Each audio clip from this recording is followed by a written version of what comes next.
to Spirituality in the 21st Century. I'm Shari Malin from Energy Tarot and Magic, and I'm so glad you've joined me for today's show. I have a great show for you today, so let's go ahead and get started.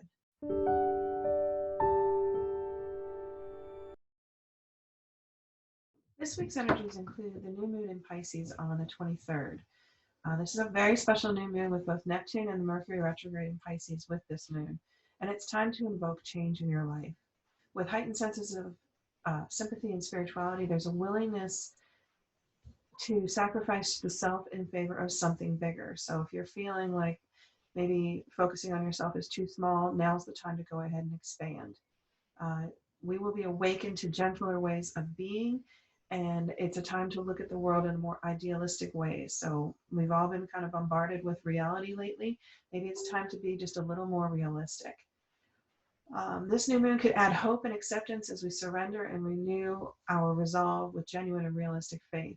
So it's time to focus your energies on healing, sacrifice, surrender, transcendence, confusion, delusion, fogginess, endurance, long-term vision, planning, success, where new boundaries are flourishing, where the old is being dissolved, and where something fresh is being given nourishment to grow. So it's a lot of expansive and growing energy. It's going to make us feel a little loopy. It's going to make us feel a little tired, but it's all worth it in the end when we put our energies into this moon and use the moon, that the energies that have been created by it, to help us expand and enjoy our lives in new and different ways. This is the time to work with water, sympathy, spirit, music, and whatever it is that moves you. Next, we'll have the waxing crescent moon in Pisces, and this brings romantic feelings, heightened intuition, dreaming and mystical moods. You may develop or reconnect with an interest in religion, magic, and the unknown.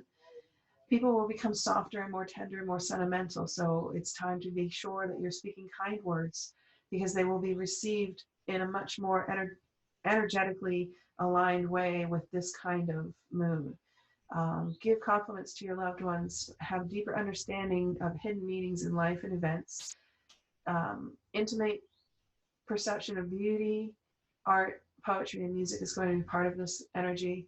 And it's a great time to visit the theater, museum, art exhibitions, watch great movies, read favorite books, go deeper into things that you have a love for, and you'll see that there's new information there for you. And make sure you tune into the things that touch your soul. This is a time for letting your soul expand. After that, we move on to the waxing crescent moon in Aries. This will bring some conflict and emotional tension, as Aries often does.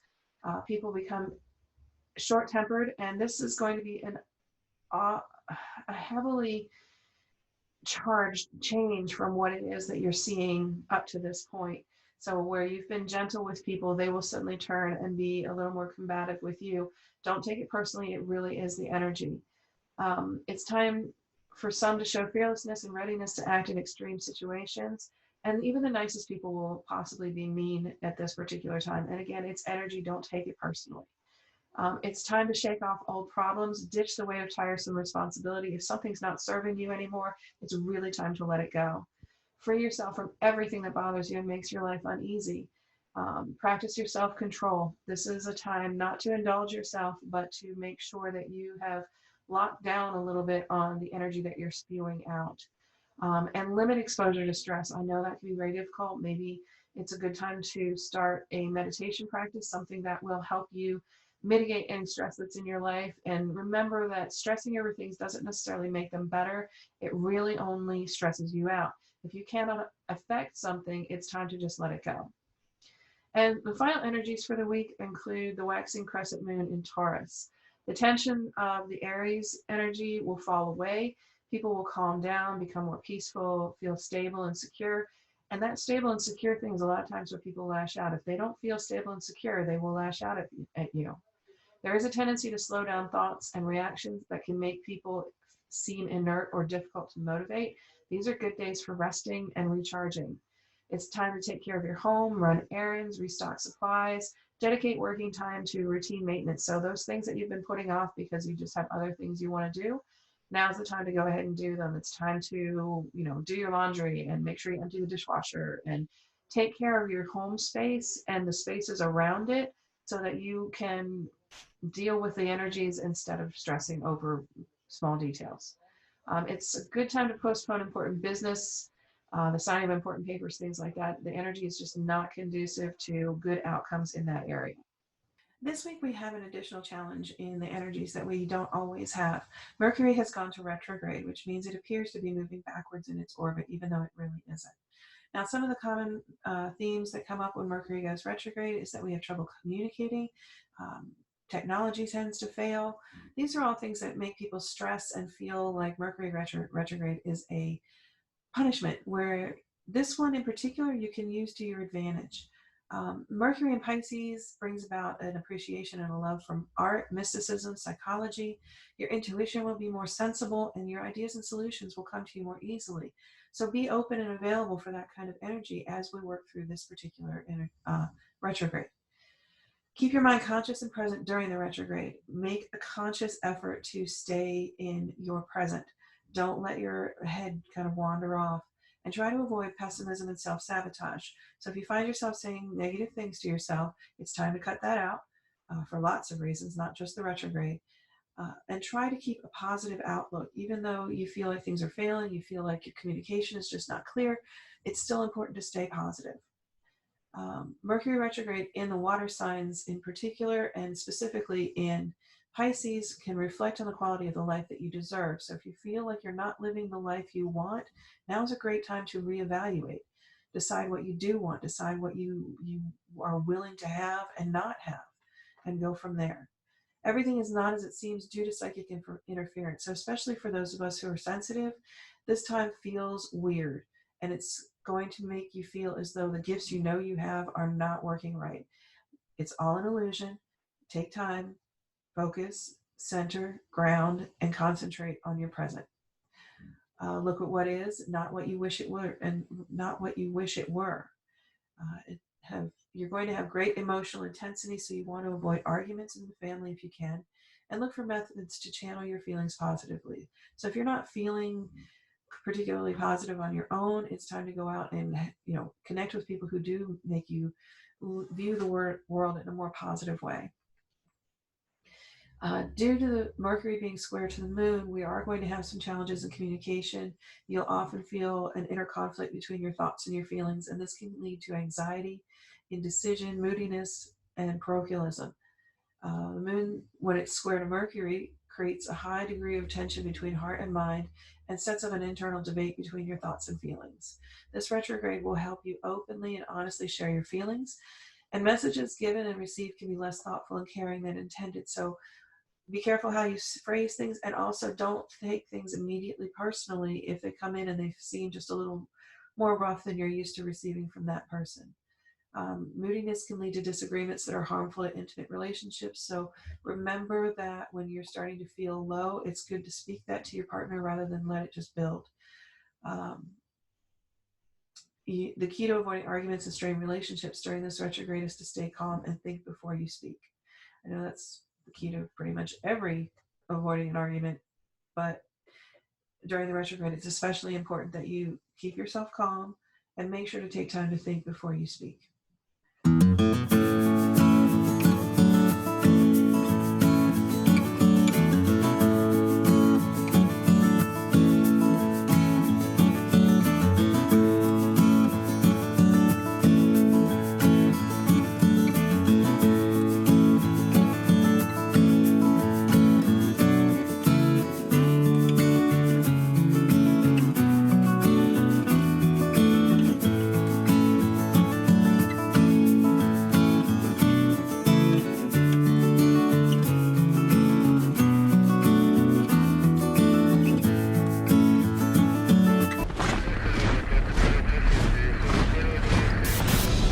Welcome to Abraham's Army. Join us for a family-friendly trip into Armageddon. Prepare for battle with a wide variety of costumes and weapons. Fight the dead with German Abraham in our immersive cosplay experience. Then enter the apocalypse through multiple photo op scenarios. Find all of your favorite living, dead, and undead characters as envisioned by many well-known horror genre artists. Gear up with a wide variety of exclusive products and apparel you won't find anywhere else. Abraham's Army products are high quality, and custom designed by Chris Twarman himself. We're located in downtown Sonoy, Georgia. We're open 7 days a week, except Pancake Wednesdays.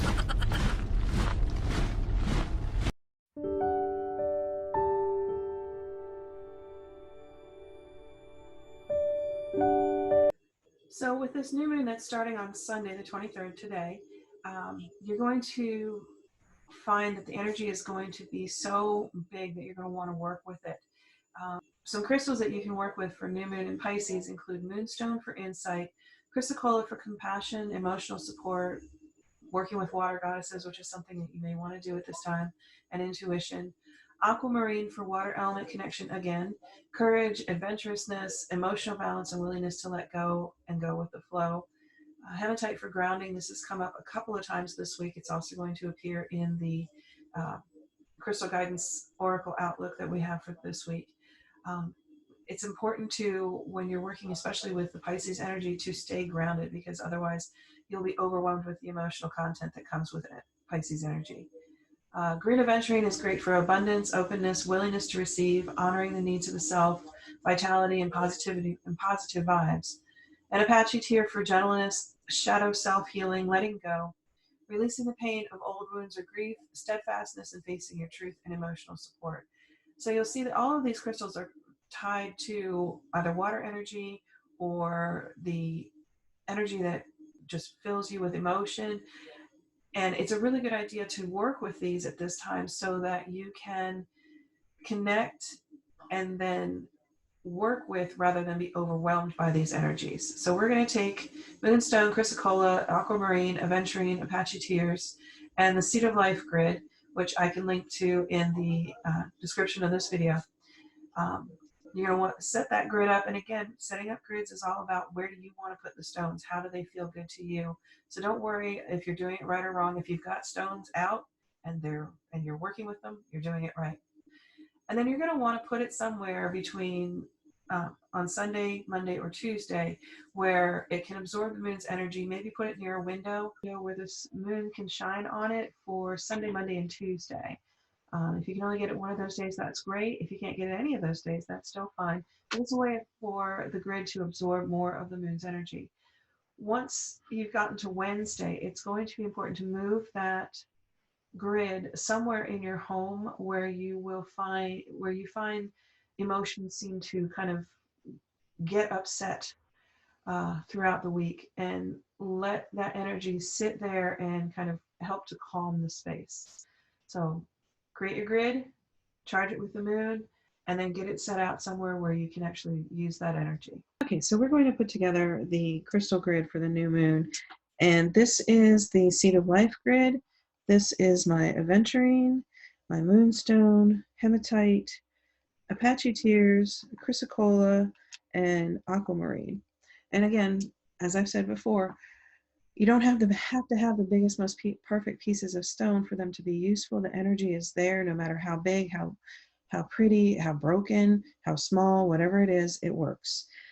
This is the Seed of Life grid, and I'm gonna set some hematite right there in the center, because what we want to do is we want to ground some of the crazy energy that we're going to be dealing with.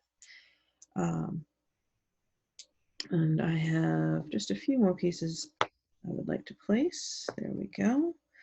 Then let's mix in some of the moonstone. This is a great stone for connecting with female energy, with moon energy in general. And it's just a very calming, pretty stone that I've always enjoyed. And again, remember, it doesn't matter where I put the stones, it matters where you want to put them. Okay. Now let's go with some aventurine. This is great for prosperity. It's good for calming energy. And it's just a nice, soothing green stone that comes in so many different shades. It's part of the quartz family and can help with that kind of energy as well. All right, so I have 3 pieces of aquamarine. So I'm going to place them. Actually, I'm going to place the chrysocolla first because I only have 2 of those. And as you can see, my stones are an odd collection because I've collected them over the years.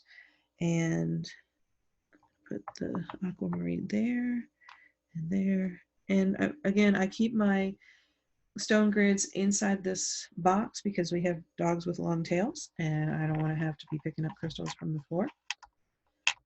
And these are Apache tears, which is a type of obsidian. And again, these are pieces that I collected over the years. And so I don't have a lot of them. And then I'm going to fill in a bit with some more hematite. Close out some of these points just because for me, that feels good. These particular pieces of hematite have actually come from a goblet I used to keep full of them and then use it to burn my candles in. So they're very highly charged. They're just not particularly pretty because they've had hot things dropped on them and whatnot. So there we have it. What I will do is I will take and place this grid near a window tonight so that the moon can shine on it. I won't put it outside simply because it's cold and it's been raining in Georgia forever. But I want to let it absorb some of the energy from the moon this evening. I can do that on Sunday night, Monday night, and Tuesday night. Anything beyond that, and you've shifted into the next phase of the moon, so you want to pull it in.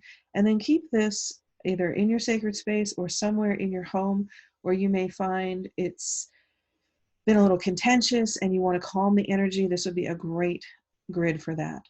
So I hope that you've enjoyed this grid today, and I hope that you'll put together your own. I'd love to see pictures. Please do take them and tag me at Shari Malin on Instagram with them if you've taken pictures of your grid.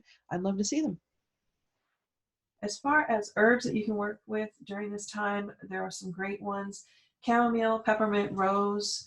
Chamomile is great for calmness and soothing frayed nerves. It'll also help you sleep a little better, so it's a great one to put into a sachet that you keep in your bedroom. Peppermint is good for clearing your head and opening your mind for psychic experience, something that is part and parcel of the energy of Pisces is that psychic experience. So if you want to increase that, go ahead and get some peppermint, have some peppermint tea, things like that. And rose is really good for prophetic dreams and enhancing your calm. So the three together make for excellent sachets and talismans to put around your home, wherever you find that things get stressed out or just make it very difficult for you to be comfortable. You want to put the peppermint, the rose, and the chamomile in a bag or in a bowl or however you want to put it out, depending on your situation. And all of these herbs, the three of them, chamomile, peppermint, and rose, can be taken internally so long as you get the herb from a reputable source that provides food-grade herbal materials. So you can make teas with them, you can cook with them, but do make sure that you're getting them from a reputable source. I would recommend maybe going to a health food store that has loose tea, or if you grow things like this on your own, that's another way of making sure that you can take them internally. But if you're just kind of randomly purchasing herbs online, I wouldn't necessarily consume them. It just isn't enough of a safeguard for you.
We ask the question, how is this serving me?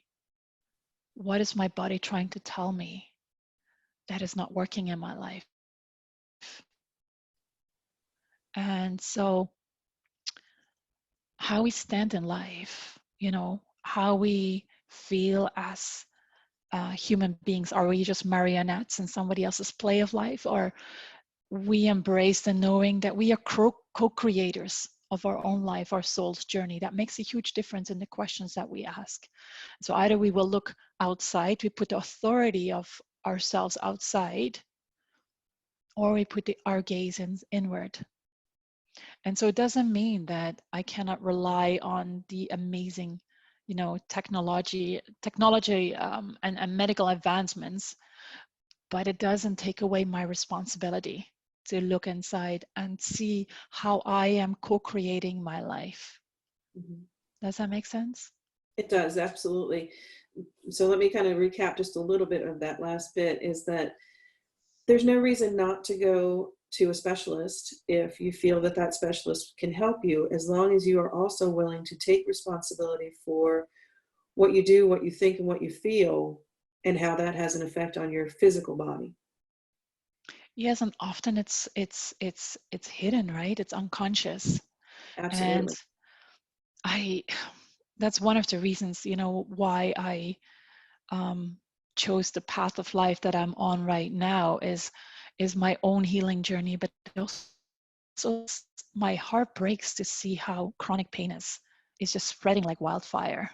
Yeah. and anxiety. And I feel like we all have the tools inside of us, but we're looking at, as a society, for a quick fix, for a magic pill. But that's creating like a Band-Aid kind of society. We just patch it on, but we're not using it to look at ourselves. We don't use it to grow. And this is what this is my message. Pain can be such a catalyst for growth if we're willing to look inside, if we're connecting with our needs. Mm-hmm. And that's something that I practice now every day. Realizing how I use spirituality for a very long time to bypass my own inner feelings. Mm-hmm. If I just ask the question, how do you feel if you, especially as a child, if you asked somebody to honor your needs, right? How do you feel about that person if you feel constantly rejected? Mm-hmm. If your needs are not met, obviously then you learn not to trust that person, right? But this is what happens to ourselves. We feel tired, but we push through, we keep on working, we keep on going, right? We're like soldiers, and we get disconnected from our bodies. We eat junk food, we nourish ourselves very poorly. Mm-hmm. And so we learn to disconnect. We are not trusted at one point in time. We get disconnected. And mm-hmm. So this is partly what I do in with my clients, is I'm teaching them to learn to tune into their bodies and to honor their needs. Mm-hmm. And to become aware of their needs. And that way our bodies and our minds and our souls get connected again, get aligned, because we can be trusted again. Mm-hmm. Right? Yes, because we learned early on a lot of times that we cannot trust ourselves to even ask for what we need. And then when people reject our requests, that reinforces that, well, we didn't deserve that. And so there's that reinforcement of that disconnect and that distrust of ourselves. Exactly. Ina will be back next week to continue this interview, and I hope that you will tune in to find out more about what she does. Watch my money grow, watch my money grow watch my money grow like a proud parent. Yeah, my money getting old and it's colder than the snow bunny. Happy get money, honey.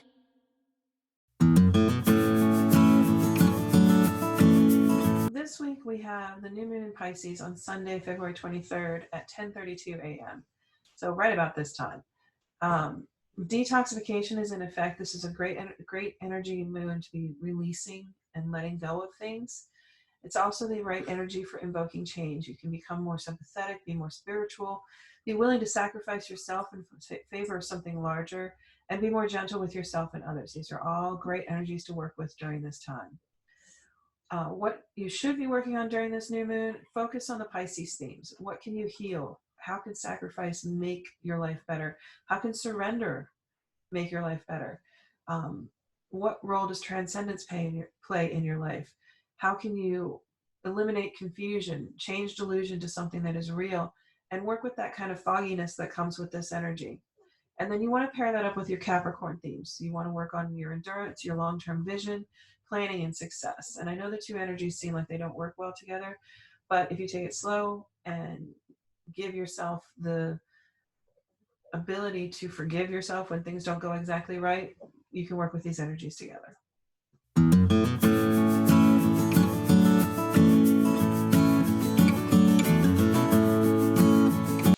All right, so this week's Oracle Outlook reading is from the Crystal Guidance Oracle deck. And again, if you like this deck, you can order it from my website, which is energytarotmagic.weebly.com. This week's cards are Hematite, Turquoise, and Selenite. As I said earlier with the crystal grid, Hematite is coming up a lot because we need to ground the energy that gets so crazy with the Pisces moon. So ground yourself. Remember, you need to remain connected to Mother Earth energy that surrounds you in order to remain grounded. And grounding means that you are connected to your living world, not stuck somewhere out here where everything is just a little too esoteric. If you can, get out, walk the earth, and put your bare feet on it when you can, especially when you feel a little flighty and kind of swirly. It's good to go out and get your feet on the ground. Turquoise asks that you think before you speak, but not to hide your truth no matter the thoughts you have. So listen to your intuition and trust that it will lead you in the right direction every time, and never lie about who you are and what your truth is. Selenite will keep you connected to the source of universal energy, so it's a good balance between Hematite and Selenite, because Selenite takes you up and Hematite brings you back down. It will help you balance your energy when you've grounded and secured yourself too closely to the earth, which can sometimes block any of your gifts that you're trying to use. It's also an excellent time to clear your energy and environment. I want to thank you very much for your support and watching this show.